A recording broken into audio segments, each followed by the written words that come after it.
তাহলে ভারত যত কিছুই বলেন, শেখ হাসিনাকে আশ্রয় দেওয়ার কারণে আন্তর্জাতিক অঙ্গনে খুব একটা ভালো জায়গায় আছে তা কিন্তু না। আন্তর্জাতিক বিভিন্ন প্রশ্নের তারা কিন্তু কোনো সদুত্তর দিতে এখন পর্যন্ত পারে নাই। তারা কেন শেখ হাসিনাকে রাখছে তাদের এখানে, এখন পর্যন্ত তাদের মুখে কোনো সদুত্তর আমি পাই নাই। যে উক্তিটা শুনে সবাই খুব খুশি হয়ে বাহ বাহ বলছে, এমন কিন্তু আমি পাই নাই।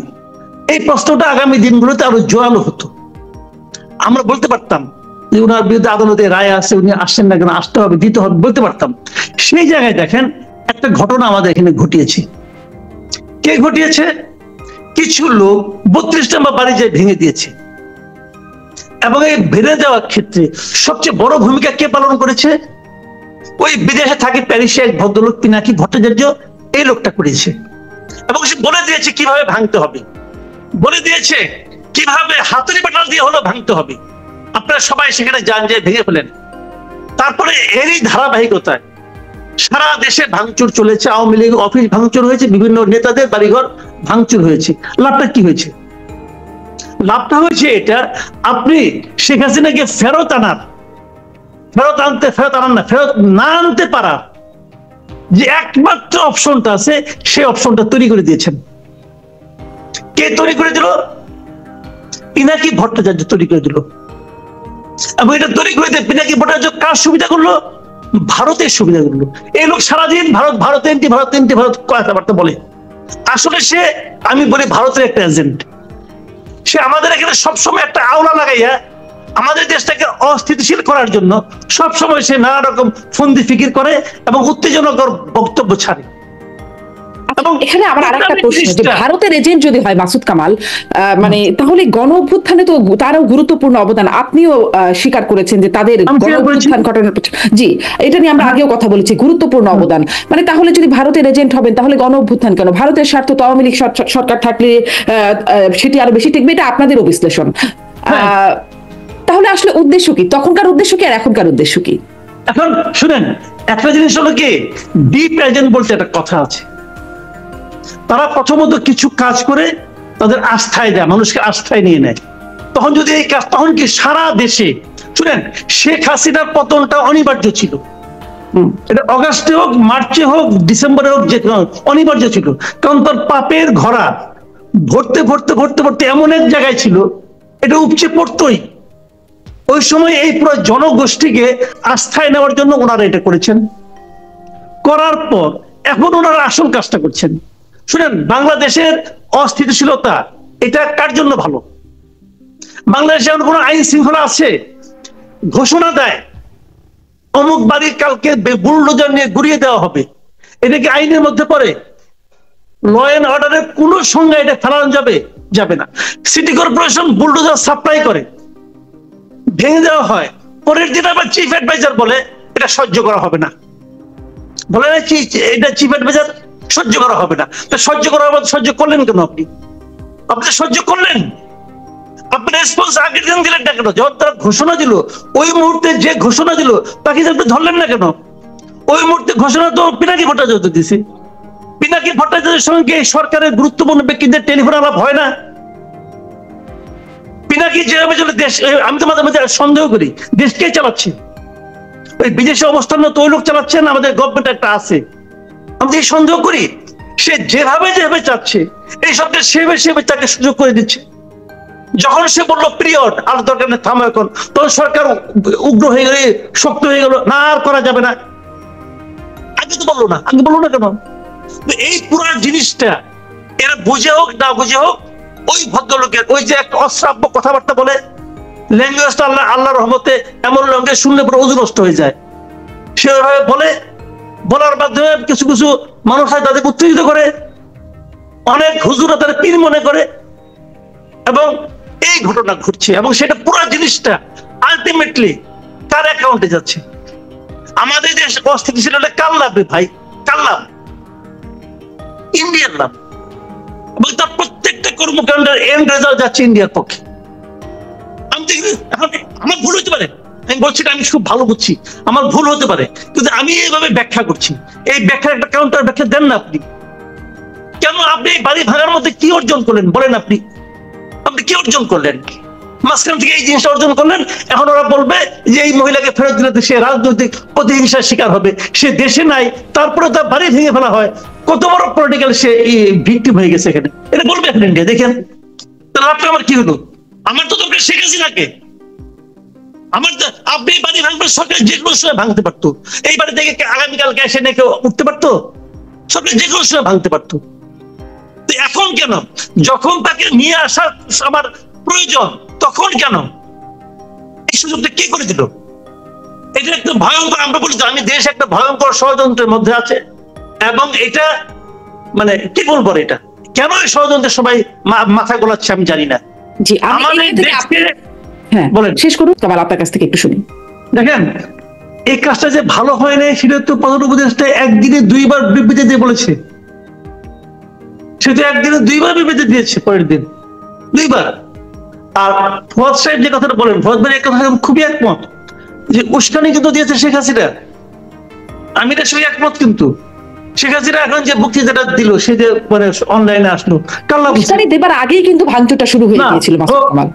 উস্কানির ঘোষণা আগে আসছে, ভাষণের ঘোষণা, ভাঙচুরের ঘোষণা আগে আসছে, উস্কানির ঘোষণাও আগে আসছে, ভাঙচুরের ঘোষণাও আগে আসছে। ভাঙচুরের ঘোষণার ব্যাপারে এটা নিয়ে আপনার সোশ্যাল মিডিয়ায় বলা হয়েছে, পিনাকি সাহেব ওখান থেকে উস্কানি দিয়েছেন ভাঙচুর করার জন্য, প্ররোচনা দিয়েছেন। আমার কথা হলো শেখ হাসিনা উস্কানি দিয়েছে, শেখ হাসিনা কি আমার আয়ত্তের মধ্যে আছে, নিয়ন্ত্রণের মধ্যে আছে? নেই। পিনাকি সাহেব উস্কানি দিয়েছে, পিনাকি সাহেব কি আমার নিয়ন্ত্রণের মধ্যে আছে? নেই। আমার নিয়ন্ত্রণে কি আছে? আমার নিয়ন্ত্রণে আছে ধানমন্ডি এলাকাটা। আমি কেন সেটা হতে দেব? আমি কি সেটা হওয়ার জন্য, এই যে কথাটা ফওয়াদ ভাই বললেন যে মানুষের ট্রমাটাইজ হয়ে গেছে, মানুষের স্বাভাবিক বোধ বুদ্ধি লোপ তো পেয়েছে, অবশ্যই এটাকে সমর্থন করার কোনো সুযোগ নাই। উনিও কিন্তু মনে মনে সমর্থন করতে চান কিনা আমি জানি না, কিন্তু প্রকাশ্যে কিন্তু সমর্থন করেন নাই, করতে পারবেন না, উনি আইনের লোক, পারবেন না করতে, এটাকে সমর্থন করার কোনো সুযোগ নাই। হ্যাঁ, একটা কথা বলছেন যে মানুষের মানসিক অবস্থাটা কি ছিল, সেটা যদি আমরা বুঝতে পারি তাহলে হয়তো এর কারণটা ধরতে পারবো। কারণটা আপনি ধরেন হিট অফ দ্য ব্যবধান, আপনি একজন লোক এসে মনে করছে আমার খুবই একটা অপমান করলো, আমার একজন আত্মীয়কে, আমার স্ত্রীকে, আমার কন্যাকে খুব অপমান করলো, ধরলো, সে আমার আয়ত্তের মধ্যে আসলো, আমি নিজেকে নিয়ন্ত্রণ করতে পারলাম না, তাকে আমি একটা কোপ দিয়ে বসলাম। আমার মারাটাকে আপনি ইমোশনালি জাস্টিফাইড করতে পারলেন, লিগালি পারবেন? লিগালি পারবেন? রাষ্ট্র বিচার আইন এটা তো লিগালি চলবে। সেই লিগালি আমার গভর্নমেন্ট কি করেছে? কিচ্ছু করেনি, চুপচাপ বসে থাকছে, এবং বসে থেকে প্রভোকেশনের কারণে এটা একটা লিগ্যাল জায়জ হয়ে যায়। দিয়েছে, সেই বিবৃতিটা দেওয়ার পর তার মনে হয়েছে এটা বিবৃতি তো ঠিক হলো না, তার ঠিক 4-5 ঘন্টা পরে আরেকটা বিবৃতি, ওই দিন রাত্রে 1টার সময় বিবৃতি দিয়েছে একটা, আমি একদম হিসাব করে দেখছি, 1টা 3 মিনিটের বিবৃতিটা পেয়েছি। অত রাতে বিবৃতি দিতে হলো কেন? বুঝতে পারছি ওটা ঠিক হয়নি, এই বিবৃতিটা সারা দুনিয়াকে খাওয়ানো যাবে না, এবং সারা দুনিয়াকে আজকেও খাওয়ানো যায়নি। গভর্নমেন্ট আমি মনে করি যেটা বললেন যে প্রপাগান্ডা অনেকে শেখ হাসিনার ট্র্যাপে পড়েছে, আমি তো মনে করি যে গভর্নমেন্ট হিমসেলফ ট্র্যাপে পড়েছে। ক্ষতি হয়েছে কাজ, দেখেন ক্ষতি হয়েছে বাড়িটা, ক্ষতি হয় না, বাড়ি ভাই একটা স্থাবর সম্পত্তি, যে কোনো সময় আবার উঠবে, ঠিক আছে? শেখ হাসিনা সে তো হাজার অপ্রাপ্ত করছে, কিন্তু বুঝাই গেল আজকে, তাকে বিচারের মুখে আনলে তার কি পরিণতি হবে এটা বুঝতে আমার কোনো কষ্ট হচ্ছে না, এবং এটি হওয়া উচিত, এটা নিয়ে আমার কোনো আপত্তি নাই। ক্ষতি হয়েছে ডক্টর ইউনূসের, ক্ষতি হয়েছে ডক্টর ইউনূসের ইমেজের, ক্ষতি হয়েছে ওনার গভর্নমেন্টের যে ইমেজ ইন্টারন্যাশনাল ছিল, সেটা কার লাভ? এটা হলে কার লাভ? আমার লাভ না, আমার লস, বেশার ফওয়াদের লস। লাভ কার? লাভ ইন্ডিয়ার। আর লাভ কার? ইন্ডিয়ার যারা চর আছে তাদের, যারা এজেন্ট আছে, ডিপ এজেন্ট তাদের। জি, আর মানে এরকম উস্কানি আসতে থাকতে পারে এবং এরকম আরো ভাঙচুর চলতে পারে, সামনে অস্থিরতা আরো চলতে পারে। সেক্ষেত্রে নির্বাচন, বিএনপি যে বিষয়টা নিয়ে শঙ্কার মধ্যে আছে, নির্বাচন, এই নির্বাচনের উপরে কি বা নির্বাচনের সময় সেগুলোর উপরে কি অস্থিরতা প্রভাব ফেলবে, যেটি বিএনপি আসলে আশঙ্কা করছে? হ্যাঁ, নির্বাচনের উপরে আসলে অনেক কিছু প্রভাব ফেলবে। দেখেন নির্বাচন নিয়ে এখন পর্যন্ত কিছু কথা আলোচনা হচ্ছেই না, সেগুলি কিন্তু আর কয়দিন যখন নির্বাচনে একটা রোডম্যাপ ঘোষণা করা হবে, তফসিল ঘোষণা করা হবে, তখনই কিন্তু মানুষ ওই জিনিসটা জানতে চাইবে যে ওইগুলি কি, সেটা কি জানেন? প্রথম যে প্রশ্নটা উঠবে সেই প্রশ্নটা হলো, এই সরকার কি নির্বাচনের সময় নিরপেক্ষ থাকতে পারবে? যে ইঙ্গিতটা মির্জা ফখরুল ইসলাম আলমগীর কিন্তু আরো প্রায় কয়েকদিন আগেই দিয়েছিলেন। একটা সাক্ষাৎকারে উনি বলেছিলেন যে যদি তারা নিরপেক্ষতার রাত রক্ষা করতে না পারে তাহলে নতুন সরকারের প্রয়োজন হবে নির্বাচনের জন্য। এবং এটা এখন ইতিমধ্যে ভ্যালিড কোশ্চেন হিসাবে আমি মনে করি আসতে শুরু করেছে। আমি একটা এক্সাম্পল দিয়ে বলি যে এখন এটা স্পষ্ট হয়ে গেছে আর দু একদিনের মধ্যে ছাত্রদের একটা রাজনৈতিক দল হতে যাচ্ছে। এবং এটাও স্পষ্ট যে প্রধান উপদেষ্টা ডক্টর মোহাম্মদ ইউনূস উনি ফিনান্সিয়াল টাইমসকে যে পডকাস্টে যে ইন্টারভিউ দিয়েছিলেন সেখানে উনি স্পষ্ট করেই বলেছেন যে ছাত্রদের এই রাজনৈতিক দল করার ব্যাপারে ওনার একটা আগ্রহ আছে, উৎসাহ আছে। উনি বরং এদেরকে উৎসাহ দিয়েছেন যে তোমরা একটা রাজনৈতিক দল করো। কেন দিলেন উৎসাহ? কারণ উনি চান যে ছাত্ররা একটা রাজনৈতিক দল করুক। উনি সবসময় তরুণ নেতৃত্বের কথা বলেন, হয়তো সেই জন্য উনি চেয়েছেন। অন্যায় কিছু না, কিন্তু তাহলে অন্যায় না হলো, বাস্তবতা হলো এটা যে ছাত্রদের সেই রাজনৈতিক দল অথবা তরুণ নেতৃত্বের সেই রাজনৈতিক দল, তার প্রতি ব্যক্তি ডক্টর ইউনূসের এক ধরনের পক্ষপাতিত্ব আছে, এটা আপনারা শেয়ার করতে পারবেন না, আছে।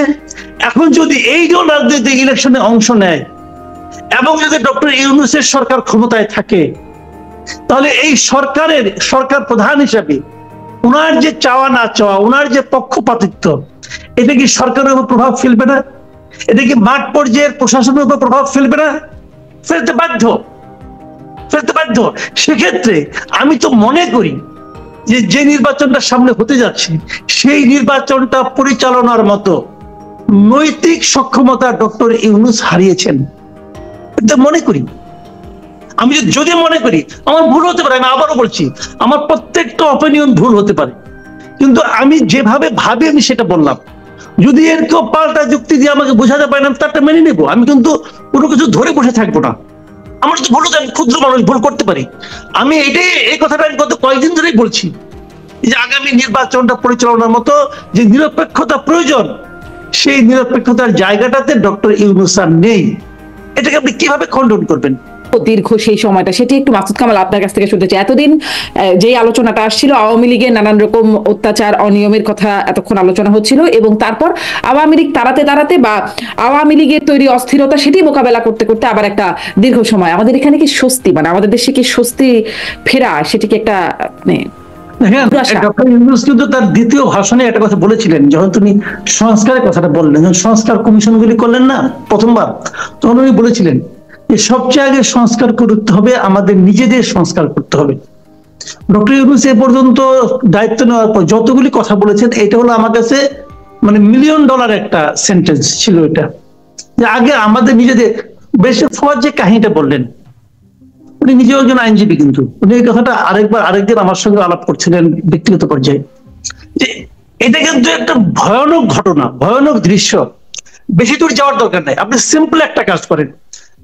এই সরকার 10টা ব্যবসায়ী প্রতিষ্ঠানকে চিহ্নিত করেছে যে আমি সবচেয়ে বেশি অর্থ লোপাট করেছে, অর্থ বিদেশে রপ্তানি পাচার করেছে। 10টা কিন্তু কোম্পানি, এই 10টা কোম্পানির বিরুদ্ধে অনেকগুলো মামলা আছে, দুদকের মামলা আছে, অমুক আছে। খালি দেখেন, আপনি একটা কথা খালি খবর নেন, এই 10টা কোম্পানির যত আইনজীবী আছে এরা কারা? একটাও এখানে আওয়ামী লীগের আইনজীবী নাই কিন্তু। আর থাকলেও সে পিছনে মূল আইনজীবীর সামনে কারা, কোর্টের সামনে দাঁড়ায় কারা? হয় বিএনপি নয় জামাত, পরে দাঁড়াচ্ছে। তাহলে এরা যদি দাঁড়ায়, এই 10টা ব্যবসায়িক গ্রুপের পক্ষে যদি এরা দাঁড়ায়, তখন আদালত কি হবে? আদালতে যে কথাটা ফওয়াদ সাহেব বলেন, আমি দেখেন বাস্তবতাটা খেয়াল করেন। বিচারক কিন্তু আগের বিচারক অনেকে রয়ে গেছে, আওয়ামী লীগের সুবিধাপ্রাপ্ত বিচারক অনেকে রয়ে গেছে, তাদেরও তো অনেক রকম সমস্যা আছে। তারা যখন দেখবে তার সামনে একজন বিএনপির আইনজীবী নেতা দাঁড়িয়ে গেছে অথবা তার চেম্বার দাঁড়িয়ে গেছে, সে কি করবে রে ভাই? সে কি করবে? দোষটা দেবেন, আপনি বলবেন যে এই বিচারক, এই বসুন্ধরা কেন ছাড়া পেয়ে গেল, ওবায়দুল করিম কেন ছাড়া পেয়ে গেল, বলবেন তো সালমান রহমানের ভ্যাকসিনকে কেন ছাড়া পেয়ে গেল, সব তো বলবেন এগুলো আপনারা। কিন্তু কাদের জন্য ছাড়া পেল, অথবা এদেরকে ছাড়া পাইতে কে সহযোগিতা করলো, কেউ কি বলবে? কেউ বলছে? কোথায় বসে বুঝে ছাত্র এখন বলে না কেন যে এই প্রতিষ্ঠানগুলো মামলা যারা লড়বে তারা কারা, তাদেরকে আমার চিন্তা, তারা কি বিএনপি করে?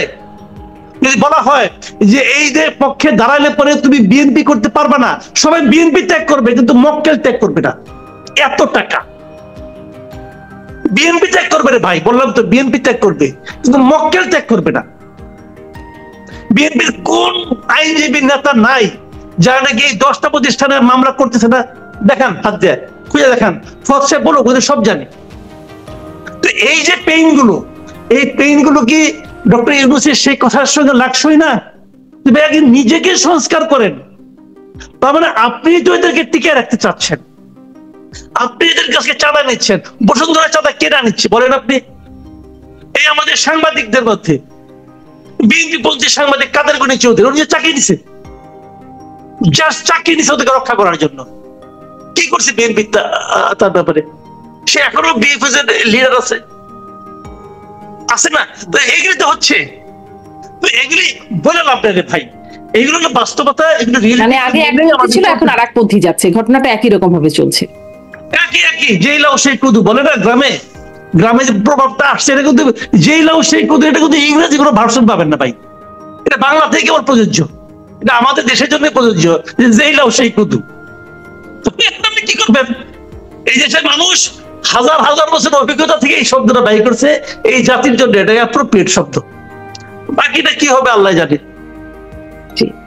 তাহলে মানে খুব পুরো আলোচনা ধরে যদি দর্শক, আমি জানি না কি সামারাইজ করছেন, খুব আশাবাদী হবার মতো কোনো জায়গা দেখলাম না। কিছু দেখাতে পারেন মাসুদ কামাল সামনে আশাবাদী হবার মতো? না, আশাবাদী একদম হবো না, আমি তা বলছি না, আশাবাদী হবো। এই যে কথাগুলো উচ্চারণ করছি, ধরেন এই যে কথাগুলো উচ্চারণ করছি, এটা তো আশাবাদী হওয়া যায়। আজকে বৈষম্যবাদী ছাত্র আন্দোলনের একটা ঘোষণা দিলেই তো পারে। এই যে ব্যবসায়িক সন্ত্রাসী যারা ছিল তাদের মামলা যারা করবে তাদের বিরুদ্ধে আমরা অ্যাকশন নেব। ওরা বলুক, ওরা তো অনেক কিছু করছে, বলুক, বলো তো উচিত। তারা যদি আদালত প্রাঙ্গণে এসে বিচারপতিকে ছুটিতে পাঠাতে পারে, তাহলে এদেরকে ছুটিতে পাঠাতে পারে না? বলুক, নাকি এদেরকেও খেয়ে খেয়ে বসে রয়েছে কে জানে। এই খবর পাচ্ছি বসুন্ধরায় কে কে যায় না যায়, অনেক খবরই তো পাই, অনেকেই যাচ্ছে। যদি সেরকম হয় তাহলে সমস্যা, আর যদি তা না হলে যদি একটা ঘোষণা দেয় তাহলে অনেক কিছু চেঞ্জ হতে পারে। আইনজীবীরা বলুক, প্রকাশ করে দেখ নামগুলো, অন্য কিছু দরকার নাই। এই যে ফুয়াদ সাহেব আছেন, উনি প্রকাশ করে দেন না, কিন্তু প্রকাশ করে দেন যে বসুন্ধরা মামলা অমুক অমুক আইনজীবী করতেছেন, ইয়ের মামলা, বেক্সিমকো মামলা অমুক অমুক আইনজীবী করতেছেন, ওবায়দুল করিমের মামলা অমুক অমুক করতেছেন, বলে দিয়ে নিতে হয়। বলে দেন না, কিছু দরকার নেই, আর কিছু করতে হবে না। যাদের কোনো সমালোচনা করা দরকার নাই, সোশ্যালি তাদের ব্যাপারে দেখবেন একটা জনমত করে উঠছে, কিন্তু করতে হবে। আমি নাম সংগ্রহ করতেছি, আর কেউ না করে ভাই আমি করবো। জি জি, ধন্যবাদ।